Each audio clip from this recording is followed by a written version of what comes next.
നമസ്കാരം. കേരള ടൈംസ് വാർത്തകളിലേക്ക് സ്വാഗതം. റബ്ബർ ബോർഡിന്റെ പുതിയ ഇംഗ്ലീഷ് ത്രൈമാസിക റബ്ബർ ടോപ്പിക്കൽ പ്രകാശനം ചെയ്തു. ആഗോള റബ്ബർ മേഖലയിലെ പുതിയ ചലനങ്ങളും ഗവേഷണങ്ങളും പങ്കുവെക്കുക എന്ന ലക്ഷ്യത്തോടെ റബ്ബർ ബോർഡ് തയ്യാറാക്കിയ പുതിയ ഇംഗ്ലീഷ് ത്രൈമാസിക റബ്ബർ ടോപ്പിക്കൽ പ്രകാശനം ചെയ്തു. റബ്ബർ ബോർഡ് കേന്ദ്ര ഓഫീസിൽ നടന്ന ചടങ്ങിൽ മുൻ executive director doctor K N Raghavan IRS മാസികയുടെ പ്രകാശനം നിർവഹിച്ചു.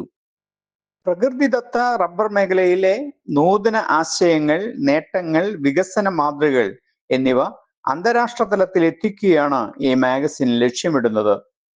നയരൂപകർത്താക്കൾ, ഗവേഷകർ, വ്യവസായ പ്രതിനിധികൾ, കയറ്റുമതിക്കാർ, ആഗോള ഏജൻസികൾ എന്നിവരിലേക്ക് റബ്ബർ മേഖലയിലെ വിവരങ്ങൾ കൃത്യമായി എത്തിക്കാൻ ഇംഗ്ലീഷ് ഭാഷയിലുള്ള ഇത്തരമൊരു പ്രസിദ്ധീകരണത്തിന് സാധിക്കുമെന്ന് ഡോക്ടർ കെ എൻ രാഘവൻ പറഞ്ഞു. റബ്ബർ ബോർഡിന്റെ ചരിത്രത്തിലെ സുപ്രധാന നാഴികക്കല്ലാണിതെന്ന് ചടങ്ങിൽ അധ്യക്ഷത വഹിച്ച rubber board chairman N. Hari വ്യക്തമാക്കി. ബോർഡിന്റെ വിവിധ പദ്ധതികളും സംരംഭങ്ങളും കൂടുതൽ ജനങ്ങളിലേക്ക് എത്തിക്കാൻ ഇതിലൂടെ സാധിക്കുമെന്നും അദ്ദേഹം കൂട്ടിച്ചേർത്തു. റബ്ബർ മേഖലയിലെ ഓരോ സംഭവ വികാസങ്ങളും കൃത്യമായി രേഖപ്പെടുത്തേണ്ടതിന്റെ പ്രാധാന്യത്തെക്കുറിച്ച് rubber board executive director Vasantha Seshan IRS ഓർമ്മിപ്പിച്ചു. Rubber production commissioner doctor Siju T മുഖ്യപ്രഭാഷണം നടത്തി.